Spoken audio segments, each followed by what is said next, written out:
Hey, greetings, everyone. This is session 8, the end of the Jung module, and 2/3 through the course.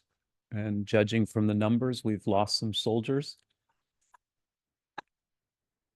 So, so that's a testament to your endurance. I still have Bali people coming here leaving at 6 on their motorcycles. So there's absolutely no excuses unless life has gotten in the way somehow. But we still have Suzanne there in Roma, and that's early in the morning for her, and a few other people that are ardent strident seekers. So good for you. And the rest of you renegades in New York, thank you for joining us again.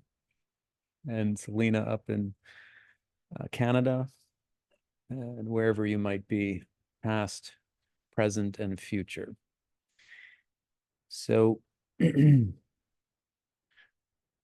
Peter is right there on the stoop. It looks like New York City stoop. No pillar. There's no pillar. Some of you guys I've known for a long time, and you're still around. It makes me wonder what's wrong with you. Oh, that's right. A few of our friends are with Geshe Tenzin Zopa tonight. Is that right?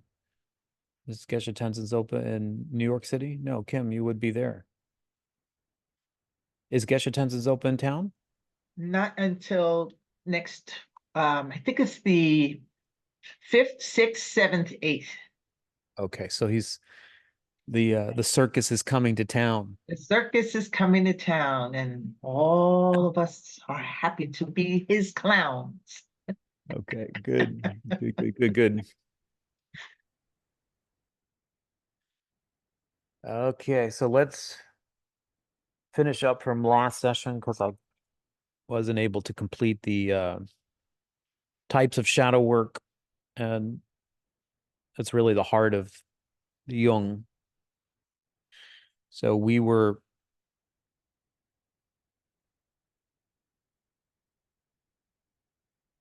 describing the process of how to work with a shadow. We were trying to get down to the nitty gritty so that there's something tangible we can work with. We were saying there's many different types of variety of shadow work, and a lot of the ones up in a wood or down there in LA, you have to be weary about what's really going on there. So try not to over idealize, or what's the more appropriate word? Try not to make shadow work into something mysterious or marketable.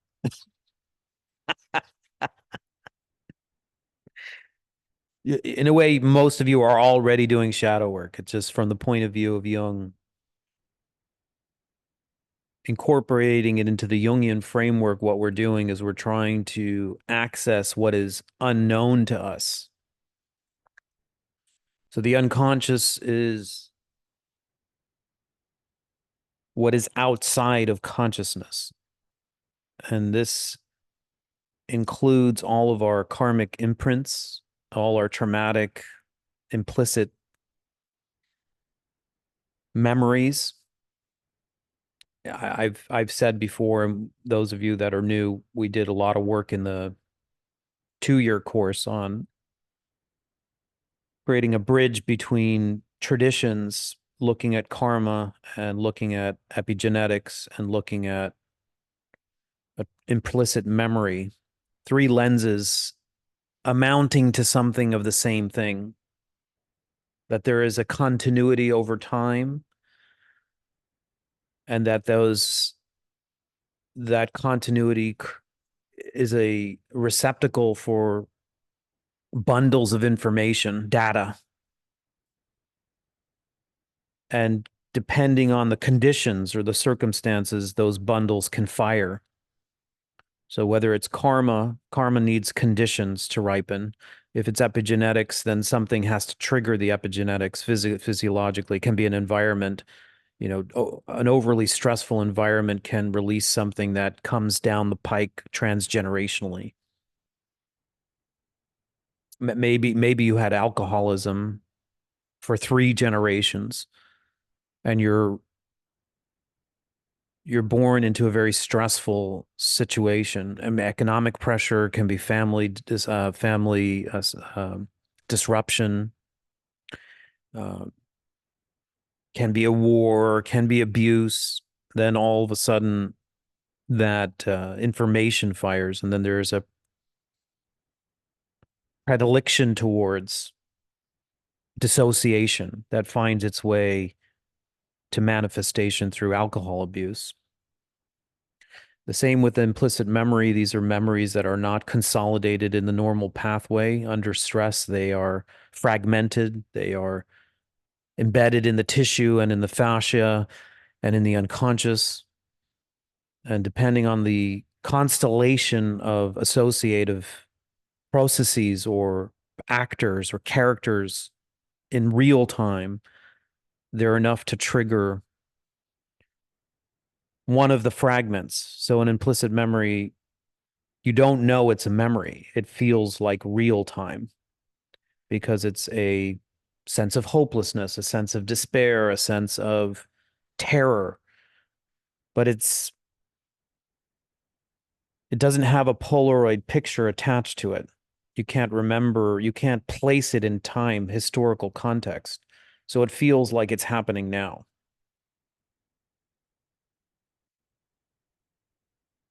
All three lenses are saying something amount to the same thing, that there is so much to our being that is outside of our consciousness.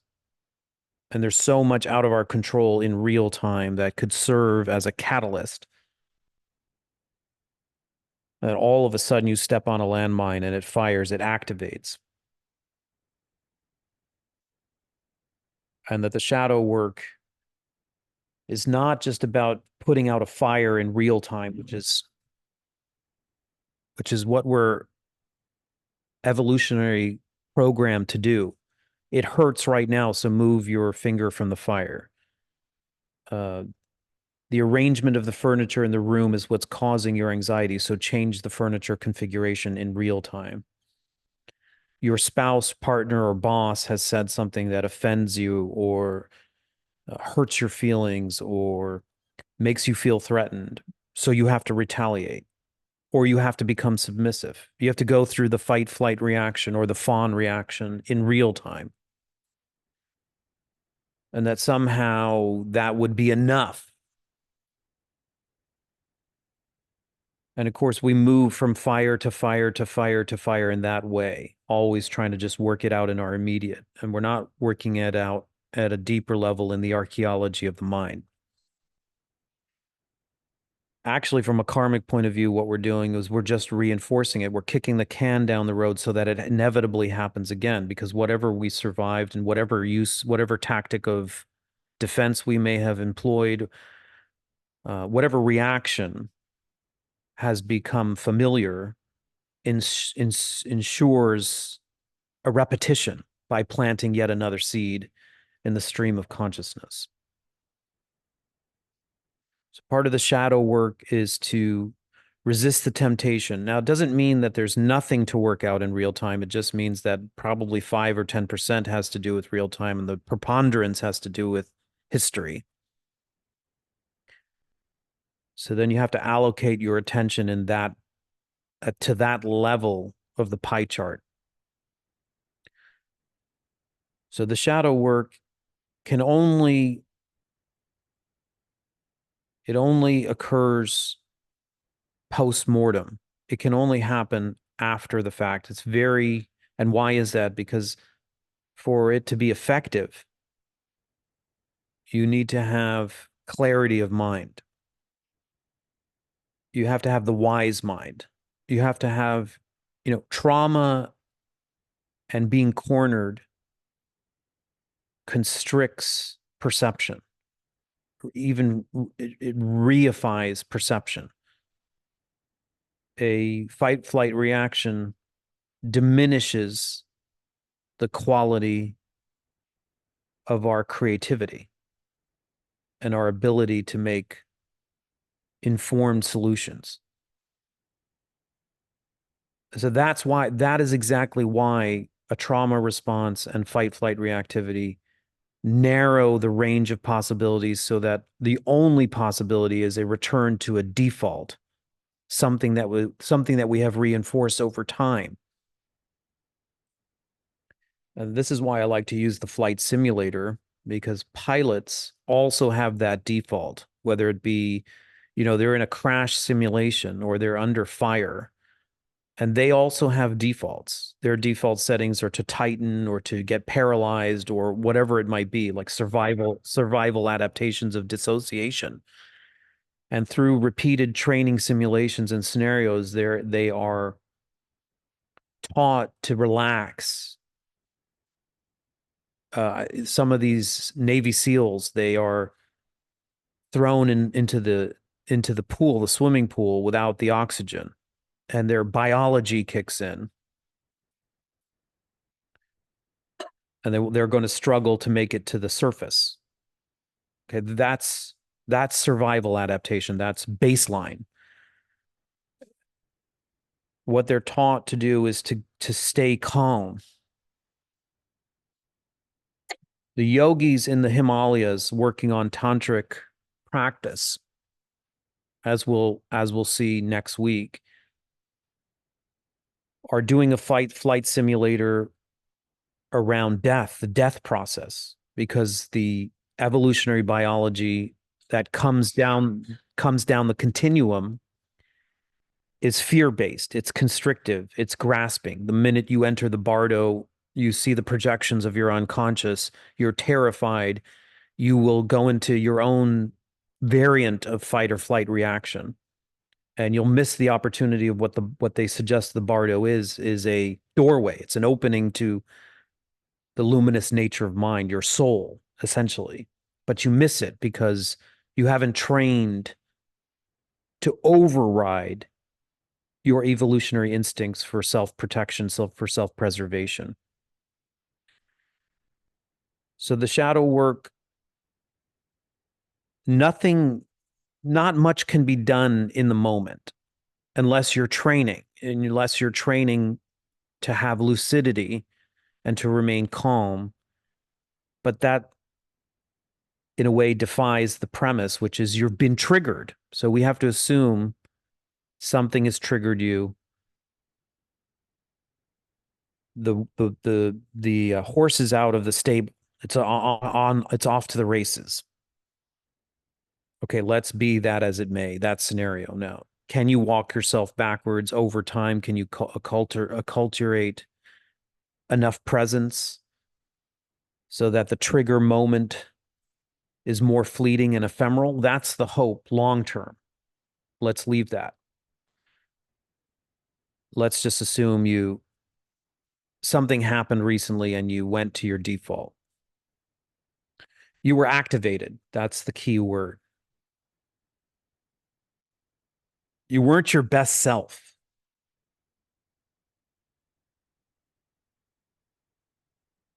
You weren't your best foot forward. You didn't put your best foot forward. You went into fight or flight. Your number one objective is to find a safe ally to help you co-regulate, help you come back to calm clarity. Essentially, what we're doing is we're using another person's nervous system whom we trust to find safety again. It's paramount. It's the number one thing. It's the number one thing, not to do it alone unless it's absolutely there's no one around. And then I would suggest find your mentor in your own active imagination. What's all this visualization for if you can't use it? If you have a strong meditative practice and a deep relationship with a mentor in real time, and then in the moment of being triggered, no one happens to be around, it's possible to venture into the virtual world and call their presence. And just imagine that at least one other being is with you.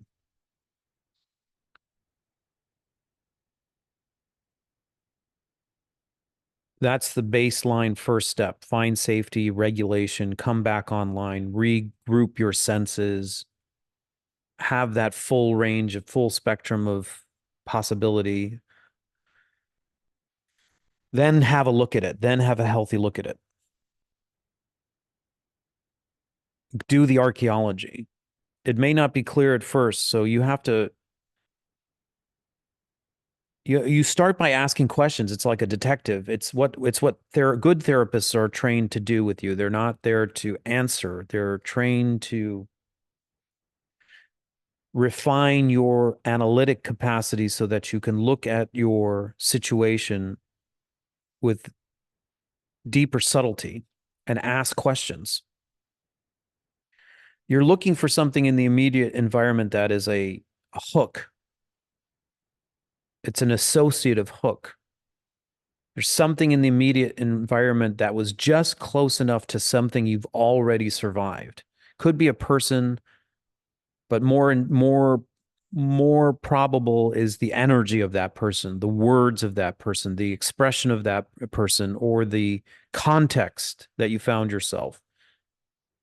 Let's say it's a work thing and you're getting cornered by authority. So you look for the authority and you look for that helplessness and you think to yourself, where has that authority cornered me and where I felt helplessness?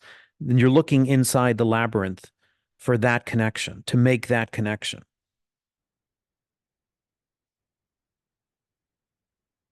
Do you have to work it out with your boss? Maybe, but that's secondary. The first thing is to work it out, to use it to your advantage. This is where the Lojong training of Tibetan Buddhism comes in. The heart of the Lojong is to not let these circumstances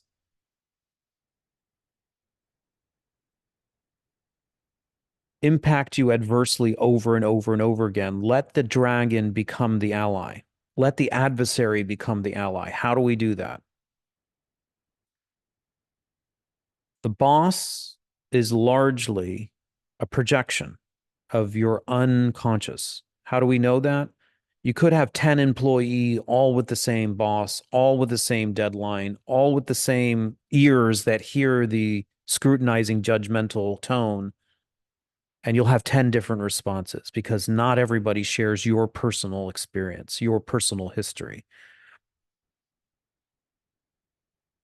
So actually what the boss is doing is revealing something in your shadow. And if you're overly oriented to condemning them or finding an escape strategy or finding a way to be passive aggressive in real time, you miss the opportunity to work with the shadow, and and whatever is lingering in the shadow remains in the shadow, or worse, it gets compounded. So what if it were possible to use these impasses and these collisions or near collisions or these landmines as precisely, rather than the re-traumatization, they're actually the doorway to healing.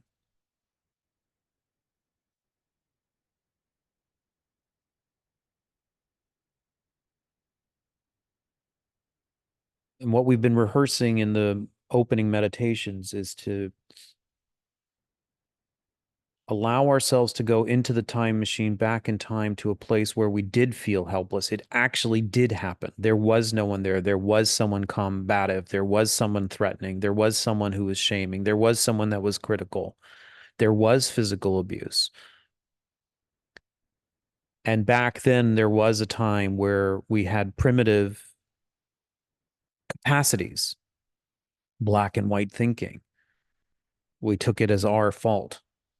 We went to the default of the scenario being our fault. We were powerless, and then it crystallized as a contract. We did need to take care of them instead of us, and it crystallized as a contract. We were being exposed as deficient, and that crystallized as our main ego personality. Then everything atop of that becomes the persona, the reaction against it, the overcompensation.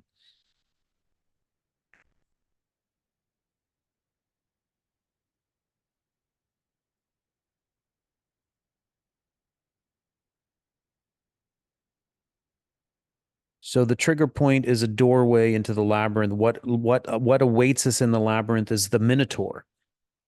What's the Minotaur? It's the thing that we're most afraid of. What's the thing we're most afraid of? The pain point of rejection, the pain point of abandonment, the pain point of the abuse, the pain point of the ridicule. How do you heal it? By running? How do you heal it? By fighting off in real time all the potential threats?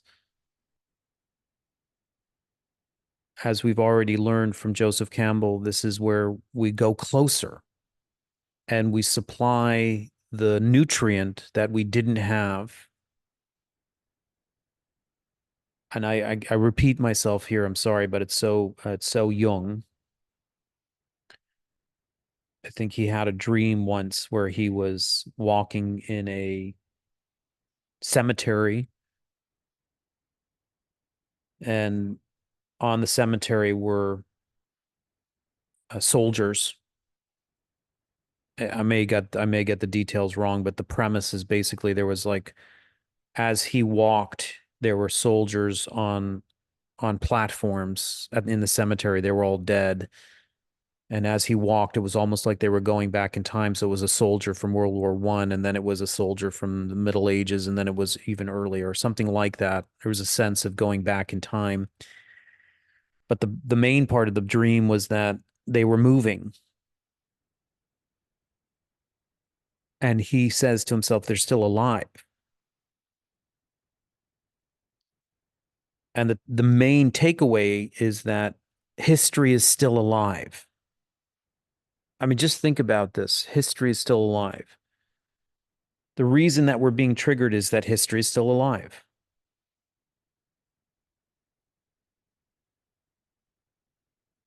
History's not dead, a dead vestige, dead and buried and lifeless. It's still active. History is still alive. If history is still alive 20, 30, 40 years later,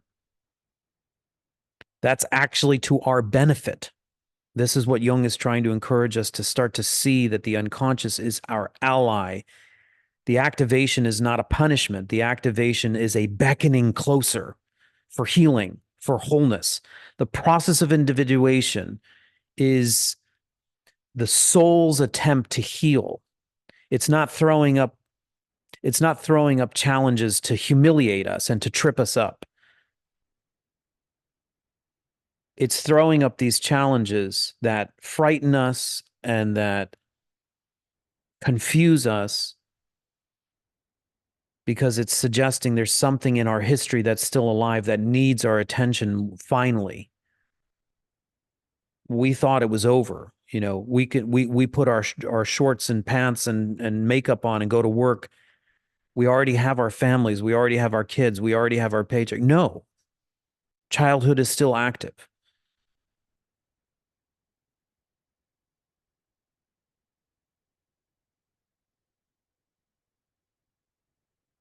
Whatever didn't happen that should have happened, whatever shouldn't have happened that needs undoing, whatever resource that should have been in place can now be met. And it's part of the shadow work is to get so refined and so detail oriented and to come up with a solution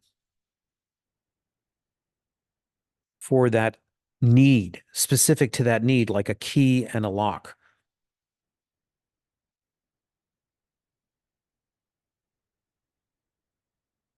And you can do this meditatively. You can have a dialogue with your inner child. You can say, I see you. I can see how terrified you are. I can see how angry you are. I can see how you're off to the races. I can see how activated you are. I can see how humiliated and running you are, how repulsed you are.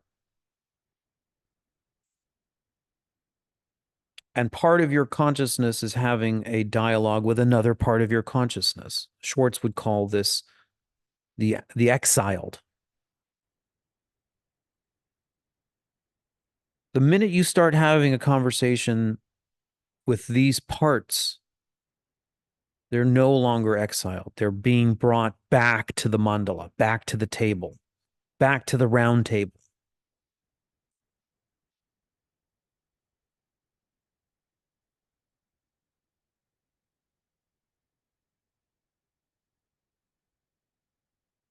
Your attention to these parts is already half the gold.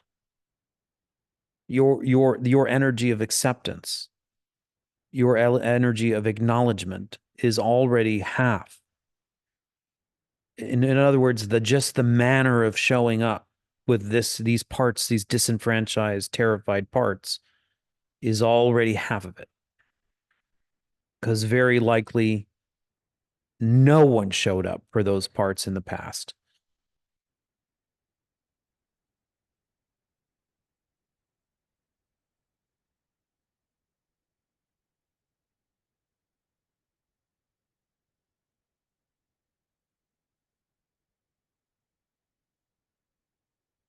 So that's the 85, 90% of the work in the shadow work. That's if you do a lot of therapy and you do a lot of analysis, it'll be more clear. It's like you become fluent in the unconscious. You know what your triggers are. By now, most of you have done so much work. We're just going over old territory. You know yourself so well. You know your 4 or 5 different triggers. You know what the origins are. Now you're just working on continually supplying the nutrients.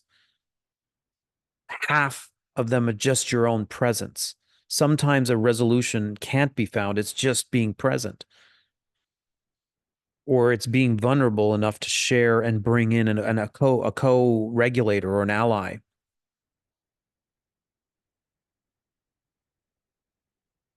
A witness. Some traditions call this the witness. They may not even say much. Maybe there's not much to say other than I'm here with you. I love you. I care about you. I see you. Then the remaining 10%, the remaining 5% is bringing that nutrient, whether it be support, or you find your voice, or you needed a boundary, or you needed strength, or you needed ferocity. Remember, we talked about the dualities. If you're outwardly encouraged to be vulnerable and docile and amenable, then your power and conviction and boundary setting goes unconscious and it's considered a demon, and another it's exiled. Well, you're in the labyrinth now and you know what you needed. And you recruit it, you turn it inwards so that the energy that is invested in separation is thawed and you can reclaim what has been exiled. Your own ferocity, or your own, in that scenario where the conscious compliant one is reinforced and validated, and yes, you should be nice, and yes, you should be sweet, and yes, you should bite your lip, and yes, you should always take care of other people. That one is prized, and your fangs and your claws and your bite is considered dangerous, and now you consider it dangerous. If you were to get angry in some childhood scenario, it may cost you your life. So you make the soul contract. Don't ever get angry. But anger is a necessary part of the 4-wheel drive of living a full total life. It has its place. So that could be one of the nutrients that appears as a dragon because it has a threatening association. But in staring it down, you reclaim its power. You say, yes, I will incorporate this, even though it's threatening. This is no longer off limits. The mandala has expanded and it has a seat at the table.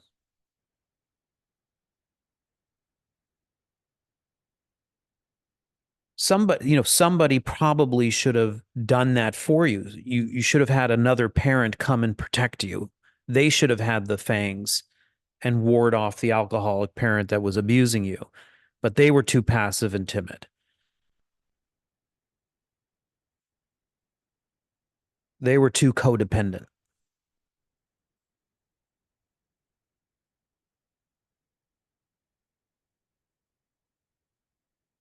So then the 5 or 10% that's remaining is you get to experiment. This is where the experiment, Gandhi's autobiography is called Experiments with Truth.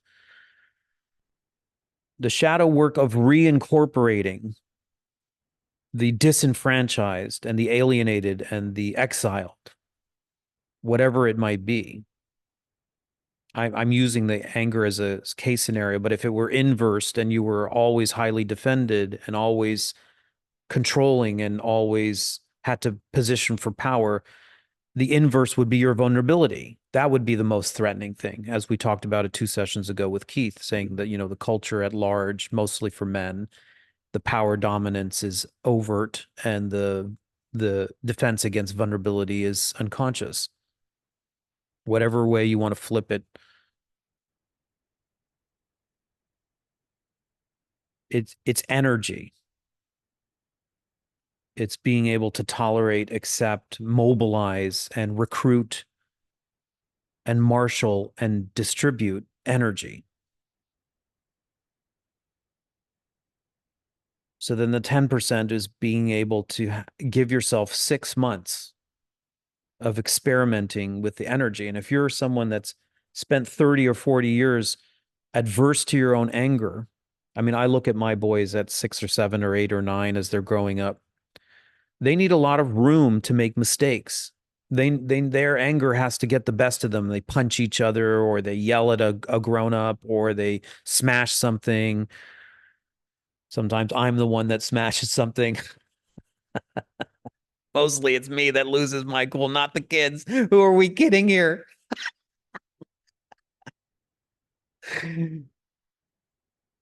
They need a wide berth for their experimentation. And part of being the parent is like finding that safe limitation in which they can learn to express and even risk or threaten, a disappointing outcome so that they can learn. The disappointing outcome is a necessary part of the learning, in other words. They do have to cross the boundary to know where the boundary is. My little one, Pema, he broke both his arms in the span of a year.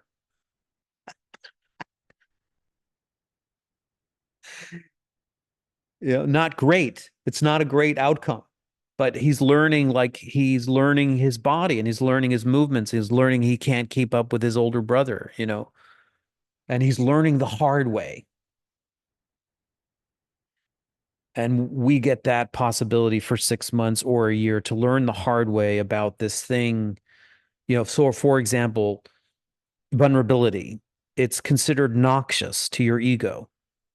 But you recognize that the time has come in midlife crisis that if you don't have more integration of your own vulnerability, you'll be a rigid stick in the mud, constantly defending yourself, and people will lose faith and confidence with. They won't want to support you because every little bit of feedback they give you, you get defended and guarded and reactive. So you need more vulnerability, or you long for closeness. You long for intimacy, but you're too guarded. So you get 6 months of or a year of experimenting with vulnerability. Well, what do you think happens for the first few months? It's miserable. And maybe what you have to learn is that vulnerability needs to be intelligently deployed. In other words, you can't just do it with everybody. Same is true with the anger. You can't just blast everybody every time you feel it because now you've green lighted your anger. There's going to be consequences and you're going to learn. Some people didn't deserve it. It's like, this happened to me in therapy. You know me, you know my backstory. I had a narcissistic father. That my anger was not permitted. If I got angry at my father and he was the one that was brittle and his ego was bruised, there would be hell to pay. So it took me 20 years to get to therapy another 5 years to understand that the anger had been repressed. And it was like, okay, now it's time to let some of the anger out. Well, that learning process meant that there were a lot of casualties of war, a lot of people that didn't deserve my anger at first got blasted because it was like a fire. It was like volcanic. It's like, okay, I'm going to commit to this process of learning how to play with fire. And a lot of people got burned. And it wasn't my intention, but it's just part of learning how to play with fire. And the same would be true with learning how to be vulnerable. You probably might get hurt. You probably will let the wrong people in. That's the risk of this kind of work, is that on the outbound journey, you risk re-traumatization. If you learned that anger was not acceptable, and you go through the whole arc of encouraging yourself to learn how to recruit it and bring it back to the table, and you deploy it without wisdom, is it possible that you'd get the same message from childhood?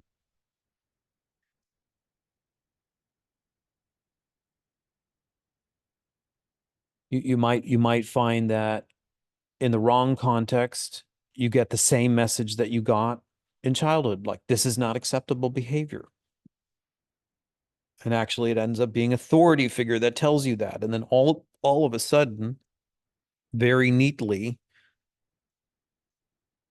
it's fit like a glove. And those are critical moments because they appear to be exact scenario. They're the kind of moments where you would say, see, I told you, I never should have done this. Goddamn Jung and my therapist encouraged me to do this, and God damn it, I told you. God damn it, I told you so. The God damn it, I told you so moments, those are really important because they're telling you the message to go back home. Do you follow? You go back home. Take 2 steps forward, take 3 steps back. You have to persevere. You have to trust the unconscious. You have to trust the process. You even have to do a post-mortem on that event. And likely what you'll find is that most of the constellation looks exactly the same. But what about the variables that don't? And this is really important in your analysis, in our analysis, is that the negativity bias of the brain predetermines that what we see exactly matches what we expect. So if you're looking, your brain is a pattern recognition machine. And if you look at a scenario in postmortem therapeutic analysis and you say, see, I deployed my anger and I had the same result, your brain is going, I told you so, I told you so, I told you so, I told you so. What your brain is not doing is, wait, calm down. Are there any data points here that are different? And those are really important. Those are really, really critical. What here is different? Okay, so that's the shadow work. 80%, 90% of it is internal. It has to do with history. History is alive. You're trying to reclaim something that has been exiled. It's mostly energy. The energy of repression, once it's lifted, is serviceable to creativity. That's a key Jungian concept. The energy that is used to keep the wounds protected and to keep the exiles out, it often takes a lot of work to do that. The threatening elements. the unsavory, the ugly. Once you say yes, I'll go to the I'll face the Minotaur. And once you die, once the worst case scenario is allowed, I'll risk being an idiot in front of everybody. Like I'll risk going for a project and failing. Let's say failure for me is nearly impossible, intolerable. And so I play my whole life safe. I only do what I know I can see can accomplish. I never wager or risk anything. And my territory stays relatively the same across time. And then I finally understand that I'm failure averse. I don't have the vulnerability capacity. And so I create scenarios with my therapist or my coach or my mentor or even with my diamond queen to exercise the demon. And I say, I'm going to put myself systematically and slowly and methodically and thoughtfully in situations where I would normally be averse so that I can reclaim the energy that is normally recruited for defense. Now it can be, now if you go and face the thing that you're most afraid of, it loses its power. And if you do it repeatedly, it diminishes its power exponentially. If you do something really hard that really terrifies you once, maybe you fall back in your chair and you're like breathing heavily and you go, God, thank God I survived that. Now I don't have to ever do it again. Wrong. You have to do it 100 times. Why do you have to do it 100 times? Because you're dislodging something from history that has had 30 or 40 years of water under the bridge. Once is not enough. You do it every day for 6 months. And what you find inevitably is that the thing that you were most afraid of and marshaled most of your energy in recruitment for avoidance now is energy that's in it's like credit in a bank. Now you can use it for creativity. You're relieved. You're more at ease. Um, Case in point, like I do have this failure averse thing. So I started something new in Bali, this MMA martial arts. I'm the most out of shape guy and the oldest guy in the club. And I don't know what I'm doing. And actually, the learning curve is pretty steep when you get closer to 50. And my trainer is 20. He's 22 years old, my trainer. And I can see the shadow. Every day I can see the shadow. I should know this, is what the shadow tells. I should be further ahead, is what the shadow says. Who are you kidding, is what the shadow says. And what's deeper? Deeper is the vulnerability of being a failure. That wasn't acceptable when I was a kid.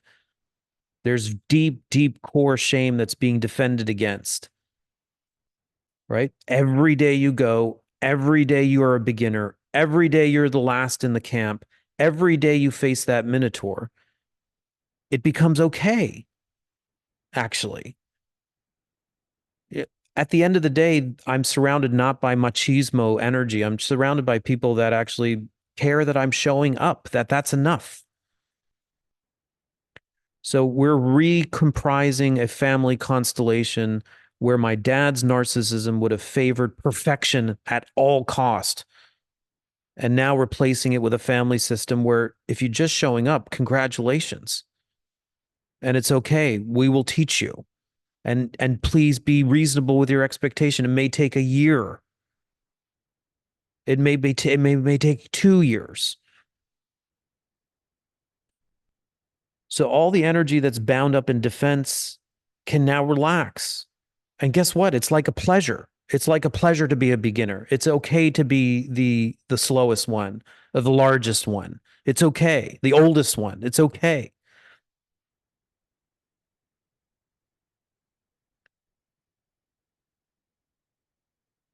So the second one and the third one, the different types of shadow work, I'm not going to say too much about them. other than this. The other one that used very commonly by Jung is the dream analysis. A lot of you guys are having dreams since you started and even before coming to the Crucible, turning yourself over to the unconscious.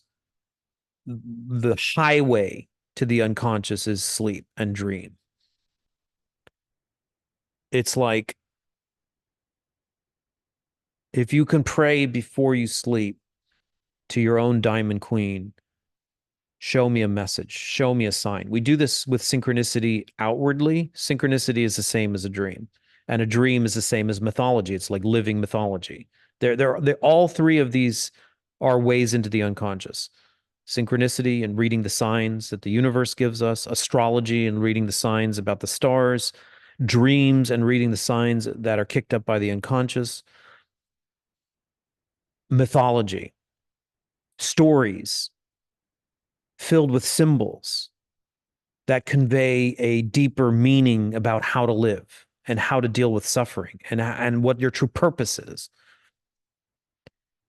In the dream, there are at least two variants. So there's a lot of different books on dream analysis, and there's at least two things to look for in your dream. One is not to get overly concerned about the context or the cast of characters, but to go for the emotion.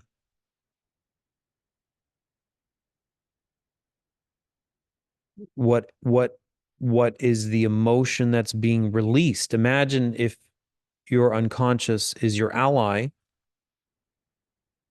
and you're a defended, your ego has all these defenses about what is acceptable and what is not acceptable, what gets to seat at has seat at the table, what gets exiled. And your unconscious is working on your behalf like a personal assistant. And when your defenses are down during sleep, it's saying, okay, I'm gonna agree. Hey, you guys, you guys, come on. You can get out now. All those bound up energies, they're allowed to come out. So in your dream interpretation the following day, or if you're one of these people that can write a journal during the night, pick up the journal, write a few notes.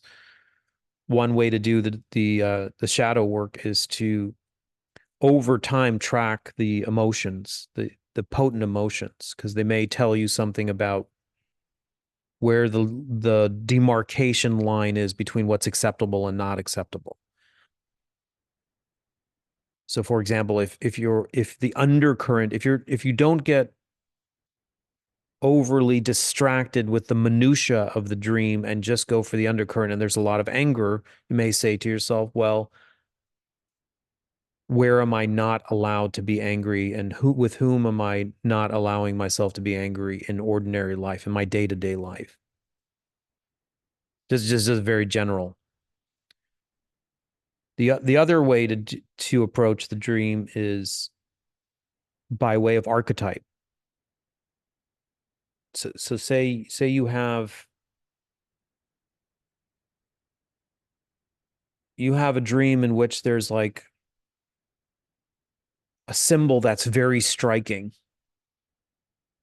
It's a ship on the ocean. It's a car. It's a car that hits a child.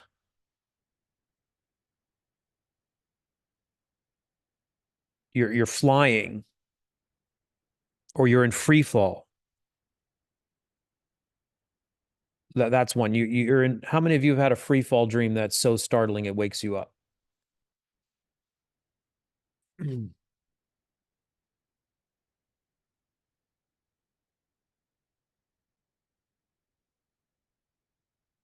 So if you have an ally to, maybe your spouse or partner or adult kid or your therapist or somebody in your community, you can get some perspective on. You just have a dialogue as Jung and Freud did on the ship from Europe to America. You start by identifying some of the key archetypes, the bigger symbols, and you just freely associate on the symbols. What could it be about the ship that's lost its rudder.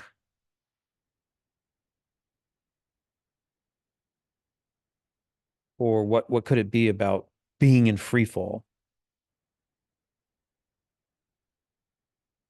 or being chased through by a monster? And you just riff, but you try to riff not from the left brain. You because it's archetypal imagery, you try to riff, you try to have an associative, you try to make an associative link using your right brain. There's no, this is like painting class. It's not linear.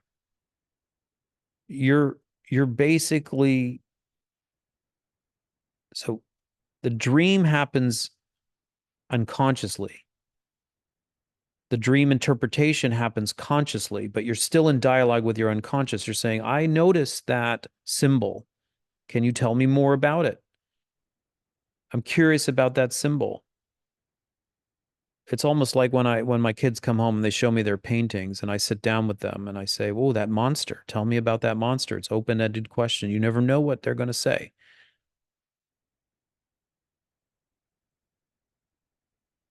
And you just stay at it and maybe it leads to something and maybe it leads to something and you're trying to get to the meaning. And you're watching your body and your intuition. You're saying, am I getting closer? Does this feel like it's resonating? And then sometimes it will just click. You will just know that the dream was communicating X, that the ship at sea was a metaphor for not for being lost, but for letting go, for trust. Like maybe that ship that or that sailboat that has lost its rudder is the old you that's always trying to control. What's it called in sailing when you tack? The tack. And the dream, through interpretation, through the archetype or symbol of the ship that has no rudder, is the unconscious communicating to you to let go. Can you let can you let the divine flow take you? Now, this is just one interpretation. There's no like have you picked up those little books that have all like the symbol means this, what those little glossaries of dream? Just I think that is total rubbish. I mean, honestly, because how can everybody's so different? And symbols carry just different associations. I mean, language is incredible. If I say love or I say tree to you, do you think we all share the same representation of what that means? No way. Now, how are you going to find a 6-page book on what every symbol in your dream actually means? Somebody just made a lot of money. It's highly personal and it takes a little while, and maybe you'll get it wrong, or maybe it won't resonate. Maybe it will, you trust that the next day the unconscious picks another way to express itself. Repeated dreams. How many of you have repeated dreams? Same scenario over and over again. Oh, those are really powerful. Same dream, same motif over and over again. I mean, I think that you could come up with a personal way to both do the analysis, incorporate your active imagination or your visualization work. Active imagination, Jung, what we're doing in the beginning of the class is kind of like an active imagination. It's not, we wouldn't, it's got elements of Tantra, of course, it's visualization, but this idea of going to the wound and actively imagining a resolution has the hallmark of active imagination. See yourself in a scenario where you have limitations, coming through the limitations and having some sort of success. See yourself meet the fear or the minotaur. See yourself reclaim the confidence. See yourself deploy the confidence. That this is active imagination. And people will say to you, "Oh, well, it's all fantasy." And then, we spent many, many classes in the contemplative studies program making sure that we have a strong rationale for why imagination is a powerful thing. Because everything, all, the naysayers that say, oh, that's fantasy, ask them what is real reality. That's for another discussion. In other words, from a Buddhist point of view, even real reality is a kind of collective hallucination. It is. So if it's all a hallucination and all a collective fantasy, then yes, it's very powerful to go through a simulation and to prime your brain for successful outcome. How many times have you sat there if you don't like public speaking and you have something, in 6 weeks or in 3 weeks, you have to give a talk? How many of you are actively engaged in a process of terrifying yourself with your anticipation? Well, is it working? I mean, when I say working, does your imagination have bearing on your emotional life? Yes.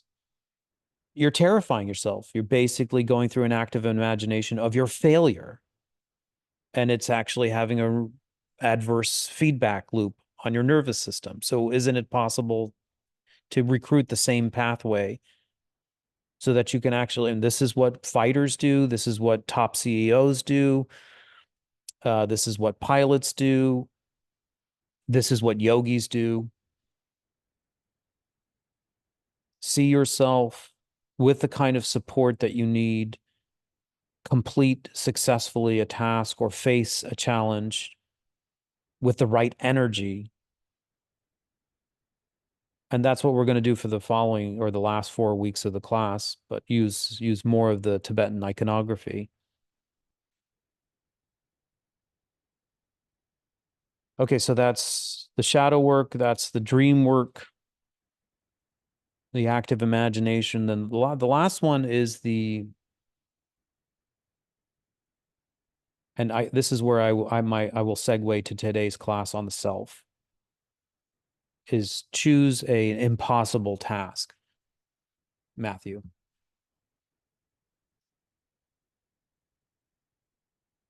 Choose an impossible task. Why does this fit here as shadow work, and why is it a neat segue to the self? So first of all, the self. The self is Jung's notion of the totality of the psyche. Okay, so the self is the totality of the psyche. So it includes the ego, the unconscious, and the collective unconscious. And there is a working relationship between these.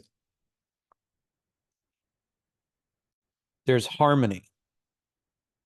There's not, Freud's approach was to try to render the unconscious conscious. In other words, to eliminate the unconscious. Jung's approach is different. In Jung's methodology, he never sees a time where there is no unconscious. And those of us that have been influenced by pop culture think, well, that's crazy. I mean, the whole thing is to become a Buddha, completely awake. This is where there's a little difference with Jung. You're not trying to obliterate the unconscious because you're infinite. You're infinite. Maybe if we sat him down as a mystic, the mystic Jung sat him down with Geshe Tenzin Zopa and they started riffing on enlightenment, and maybe there come a day, but functionally for most of us, there will be an unconscious, and we shouldn't view it as an adversary. It is our ally. It is alerting us to the horizon of expansion. It's inviting in the exiled to take a seat in the mandala. It's determining in our best interest when the right time is to expand. That expansion, that integration, that totality, Jung termed the archetype of the self. His two favorite examples for the self were Christ and the Buddhist mandala. mandala since we've been working with the Borobudur. It is an inclusive environment. It has both positive and negative. If you like the yin yang image, the Tao image, if you like the sarong in Bali, the checkered black and white, it is a womb of integration. It has the unconscious, it has the conscious. It has the power, it has the vulnerability. It has the masculine, it has the feminine. It has the angel in you, but it also has the devil in you. And why is that important? Well, you need to keep one eye on what you're capable of in both directions. Don't ever fall asleep on what's inside of you and what you're capable of in both directions. You are capable of destroying the planet, and you are capable equally of saving the planet. Given the right karmic consequences or causes and conditions, you could be a murderer, and given the right causes and conditions, you could be a savior. And you have to accept that about yourself. And then you have to accept that about other people, and don't be naive about it.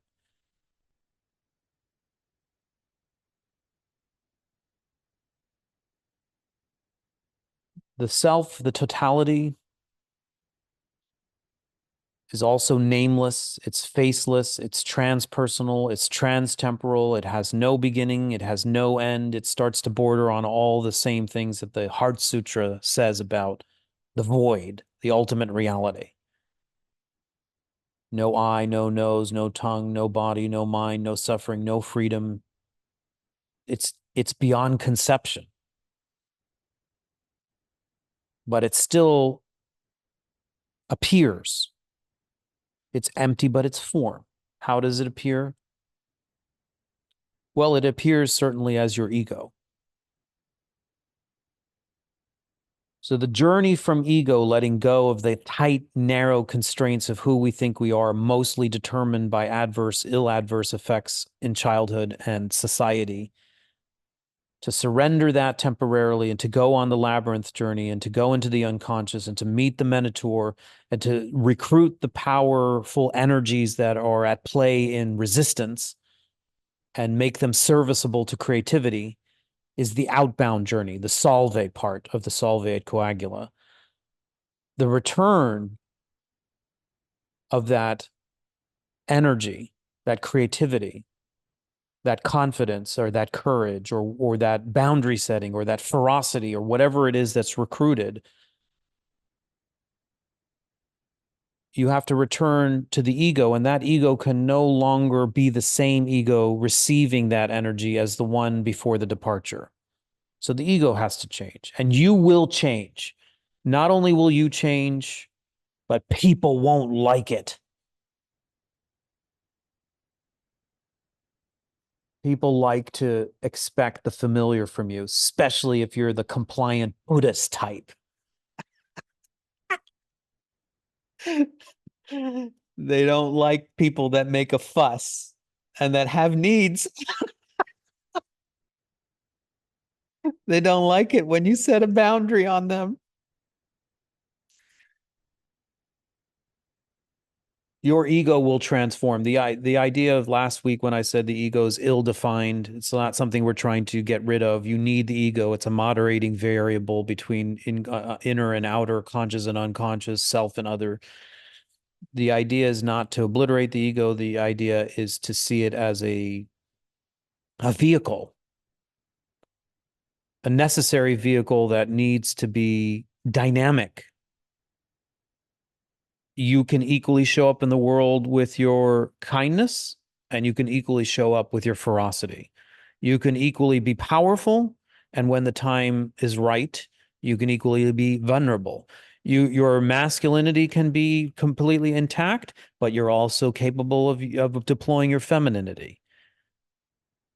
That ego has mobility and dexterity.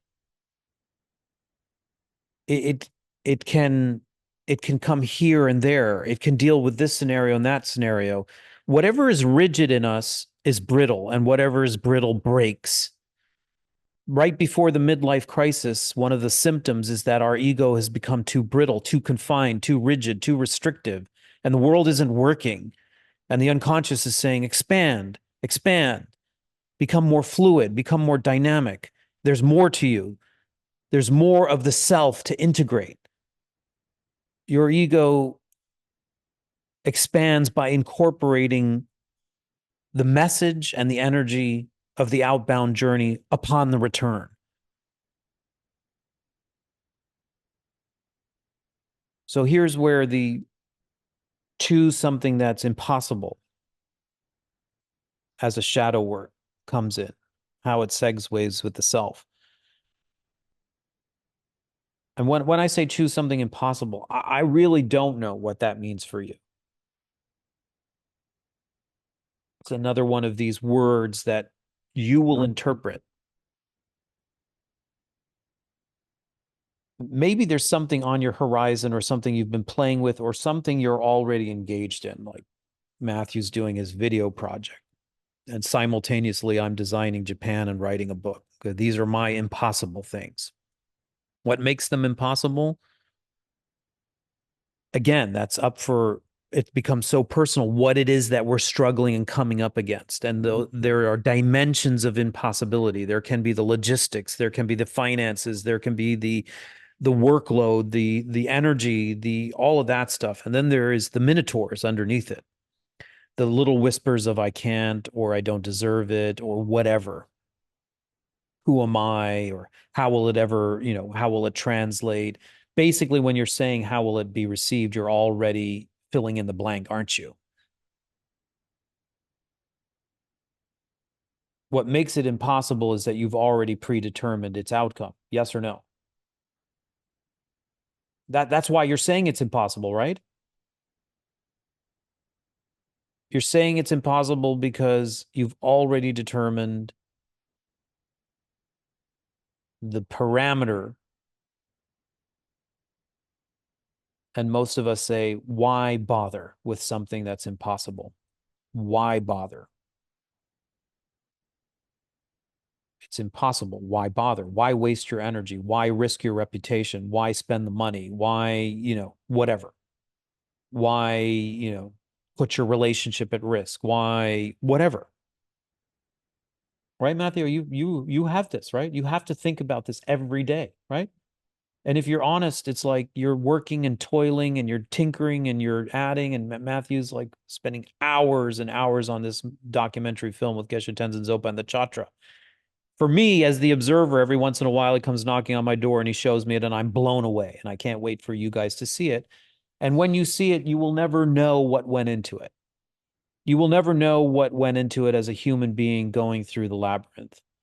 And the same is true for me when I read your book or hear your podcast or see your film or watch your performance or whatever, or hear about your story about how you're dealing with your kids or whatever it might be. I will never know the backstory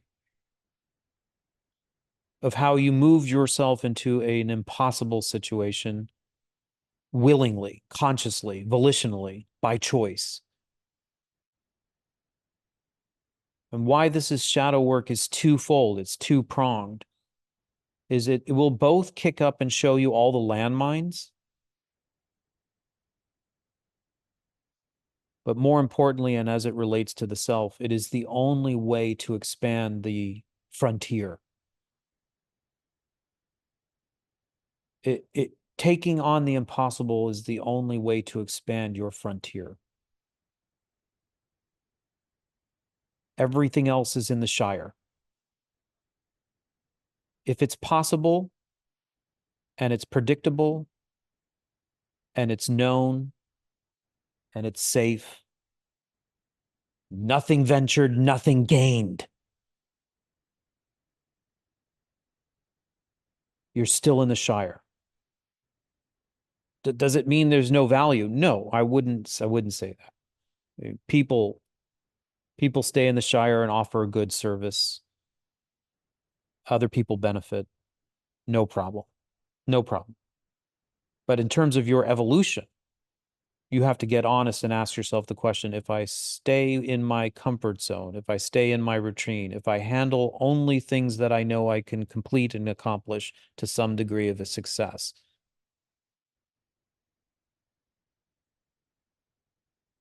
part of it is the avoidance of the landmine, but the other side that we rarely get to talk about, and the side that I want to highlight right now, is you will never know what is inside of you. You will never know what you are capable of. You will never discover some gift inside of you, because that gift lays unbeknownst to you unless you take the risk. That skill, that quality, that boon, that elixir is part of the greater self that is off limits until you take the risk to cross a threshold. If Matthew is doing a project and he does it the same way that he did it when he was 25 and successful, then he will spend his entire career in that corral. Better he take the risk and fail, so-called fail, chapter 13. Failure is never failure. But better he take the risk and fail and learn, because the learning is the something new that the unconscious was beckoning him for. And now that learning in chapter 13 can be deployed for creativity in chapter 15 and 16, and he can continue on his journey. If you choose something impossible, you will inevitably have a lot of landmines kicked up, but you will also discover something about yourself that you would have never learned had you never departed. And let's look at this from this point of view. If you orient yourself, this is what I think, I've said it before, I'll say it again, about the Bodhisattva vow. How many of you have taken the Bodhisattva vow? Just one, two. The Bodhisattva vow is part of Mahayana Buddhism. It recognizes infinite life, first of all, as a premise. It recognizes we never get out of the interdependent matrix with living beings. We're just changing roles like we're changing clothes with them. And it says, of all the possibilities, of all the motivations that we could have, orienting ourselves towards a full enlightenment, a full realization of the self, is the most noble, the most virtuous. And so, as we did at the Borobudur last October, Geshe Tenzin Zopa gave the Bodhisattva vows at a sacred site. These Bodhisattva vows are like commitments that you have to be as impeccable as a Buddha with your body, speech, and mind, motivated constantly by helping to awaken other living beings. And inevitably, when we give the Bodhisattva vow, there are people that are new that have concerns. They're right. They're right. Part of what inevitably every year I do this, I never give the Bodhisattva vows. It's always Geshe Tenzin Zopa, someone with lineage and someone with impeccable quality of their consciousness is the inspiring person that has that honor to bestow the vow. But I usually participate in the discussions of all the anxiety about taking it. And it's understandable, because it's a commitment for now and all future lives, the purpose of my life and the purpose of my consciousness across the 6 realms of existence is to empty samsara of living beings who are tormented by their own delusions. That's the purpose of my life. For as long as spaces exist and for all long as living beings exist, so may I remain to dispel the misery of the world. Shantideva. Well, it's no small thing to take the Bodhisattva vow. It may be the biggest mission. I mean, if we take it seriously, it may be the biggest mission that you could ever orient yourself with. This is my point about the project and about taking on the impossible. Because inevitably people get anxious and they say to themselves, I don't think I can hold the vow.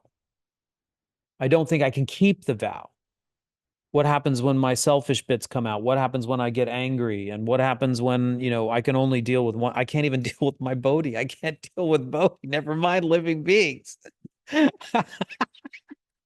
It's true. Like I can't even deal with my kid. Who am I to take the Bodhisattva vow? And not only that, but I make sure there's a Bodhisattva vow on every pilgrimage. How many Bodhisattva vows have I taken in my 25 years?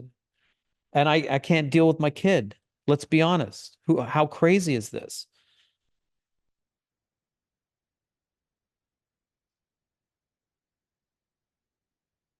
The thing about orienting towards the impossible is orienting towards the highest good possible is that it's understood, it's a known quantity that you will fail when fail is in apostrophes. Is that right? Fail is italicized. Fail has an asterisk next to it. When you take the Bodhisattva vow and Geshe Tenzin Zopa is like, it's okay. Of course, you're not going to be able to achieve it. It's okay. It's okay. Of course you're going to fuck up and you get selfish and greedy and nasty and unkind. Yeah, it's okay. And then there are these little practices that you can do to help you forgive yourself of it and to help you let go of whatever blocks, to help you let go of any obstacles. There are all these little practices that are built in, they're understood. You can never do it perfectly. But why then? Why then should you adopt something so spectacular that it becomes seemingly from the outside perspective unreasonable, untenable, and feasible, and a recipe for disaster? And the reason is because orienting yourself to the highest good and failing is still better than not orienting yourself at all.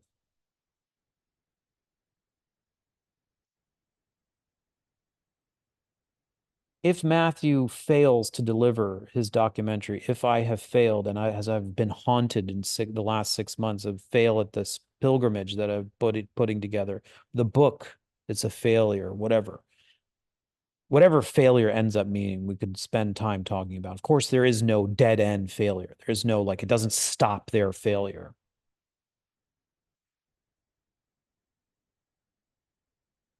Just orienting yourself to the task means that you grow exponentially more than if you never oriented yourself towards the impossible. And this is where the self comes in. It is like the early settlers moving west into the unknown. And if you read the biographies, people died, people starved, people got sick. They risked everything. They risked everything, and some of them lost. But look what they won.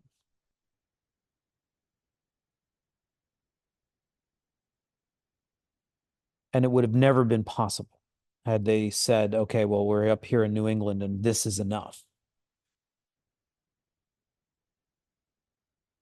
And you start to look at history and you start to look at every institution, for example, that we take for granted.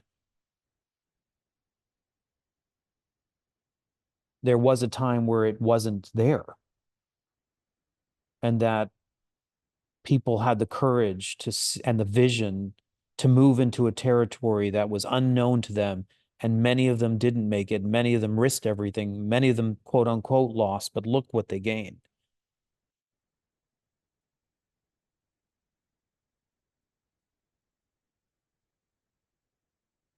So this is shadow work. Why is this shadow work? It's shadow work on the other side of the ugly. This is your divinity. This is your elixir. This is your boon. This is your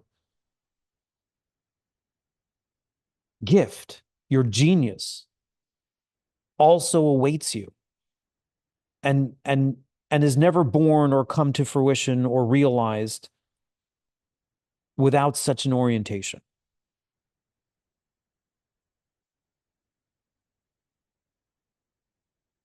So this is why, Geshe Tenzin Zopa has a project for us. It's in the ground, it's seated. it's building a 70-foot story, 7-story stupa the size of Bodhnath in the middle of Ratchan. He just sent us a message saying that it takes days and days for the materials to be lifted from Kathmandu on the backs of men and donkeys up the Himalayan pass, brick by brick.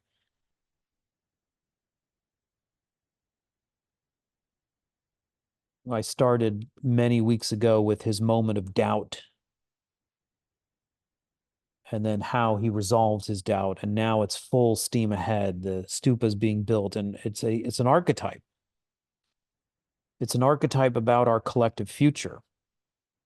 He wants this stupa to be a symbol of world peace that stands 1,000 years, that anyone that comes into contact with it, either physically or even as a meme, even my utterance of it in your mind, has the potency,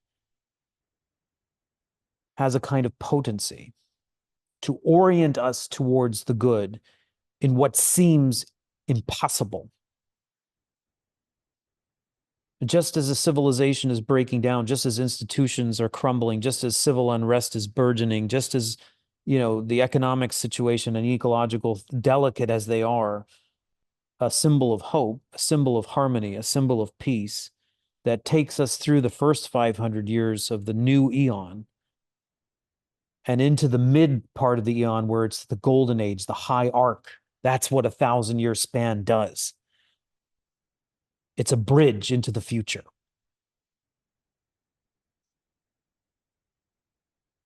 And Geshe Tenzin Zopa's got his mind wrapped around it. Not only is he busily, flying here, there, and everywhere, giving bodhisattva vows and teachings on emptiness, but he's got this on his shoulders. That's his project. Matthew's got his project. I've got my project. What's your project? Think on it. And just when you sort of identify it, ask yourself if you're playing it safe. Is it big enough? Is it big enough?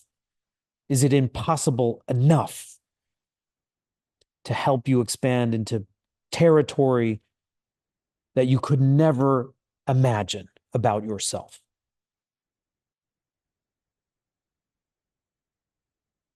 So that life would be unbelievably meaningful as a result of your efforts. And even if there came a day where you weren't able to deliver, as Geshe Tenzin Zopa says in this film, when Matthew asks him, about the stupa, and he says, if I orient myself well, whether it happens or it doesn't happen, doesn't matter. I'm happy. He believes it, and he's talking truth. Whether it happens, i.e., the result, whether the stupa gets built, whether the chatra gets replaced, whether the book gets completed, whether the film has rave reviews, whatever your project is, if you orient yourself to the highest truth possible and you take on the impossible, whether it comes to completion or not, doesn't matter.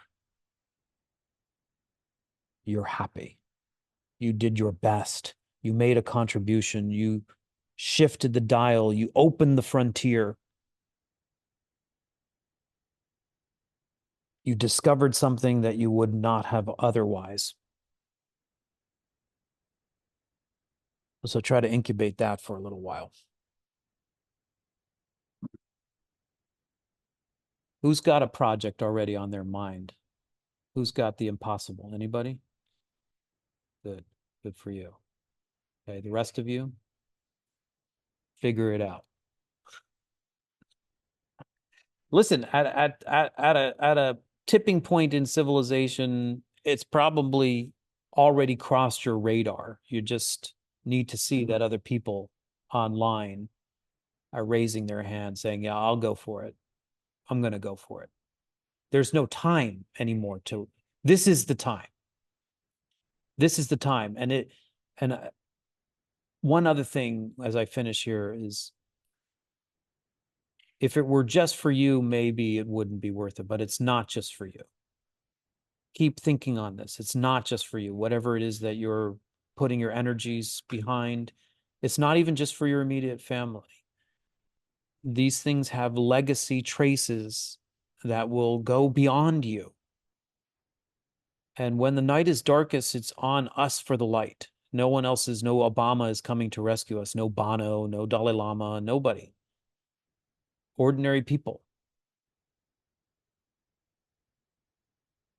Ordinary people doing extraordinary things. That's what a hero, that's how a hero is defined.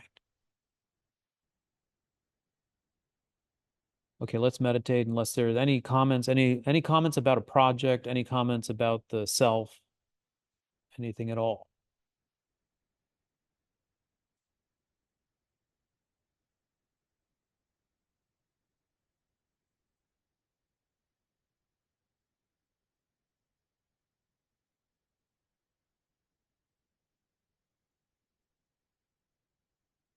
Okay, well, let's just do a prayer. If you're one of these people that doesn't have the project yet, pray for a project. This is like asking for the Minotaur. It already takes the struggle out. It already takes the energy of resistance out. You say, I'll go for the impossible. I don't know what it is. Diamond Queen, show me the impossible. If you've already taken the impossible and you have those periodic or daily dark nights of the soul, which I can appreciate, let's remind each other the value, the worth. Because if you're in that dip, it's not always that clear that you've made the right choice or that anyone will benefit. It feels like hell.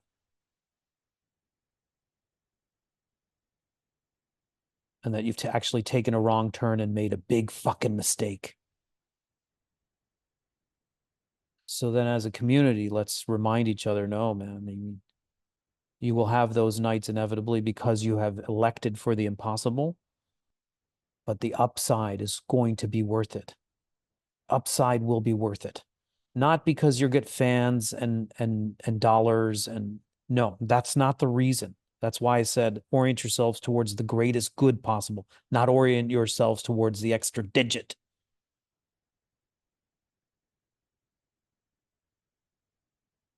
Okay, just take a few deep breaths and pray.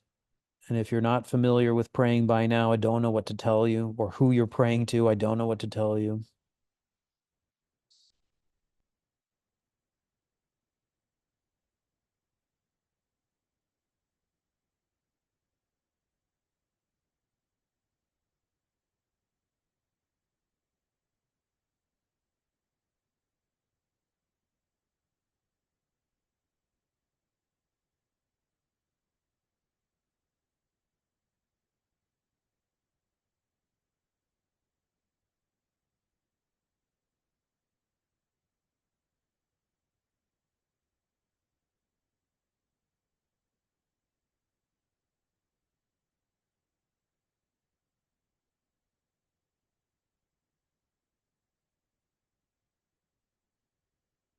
Okie dokie. Thank you very much.